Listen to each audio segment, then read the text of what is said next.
দেশের ৮ অঞ্চলে আজ বৃষ্টি ও বজ্রবৃষ্টির সম্ভাবনা রয়েছে।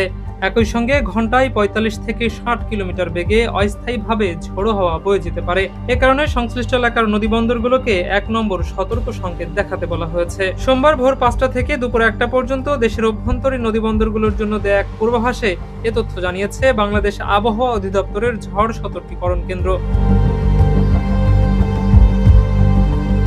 আবহাওয়া অধিদপ্তর জানিয়েছে, দক্ষিণ বা দক্ষিণ পূর্ব দিক থেকে খুলনা, বরিশাল, পটুয়াখালী, নোয়াখালী, কুমিল্লা, চট্টগ্রাম, কক্সবাজার ও সিলেট অঞ্চলের উপর দিয়ে ঘন্টায় ৪৫ থেকে ৬০ কিলোমিটার বেগে অস্থায়ীভাবে ঝোড়ো হাওয়া সহ বৃষ্টি অথবা বজ্রসহ বৃষ্টি হতে পারে। এদিকে রাজধানী ঢাকা ও পার্শ্ববর্তী এলাকায় আজ সকাল ৭টা থেকে পরবর্তী ৬ ঘন্টায় আকাশ আংশিক মেঘলা থেকে অস্থায়ীভাবে মেঘলা থাকতে পারে। এ সময় বৃষ্টি কিংবা বজ্রসহ বৃষ্টিরও সম্ভাবনা রয়েছে।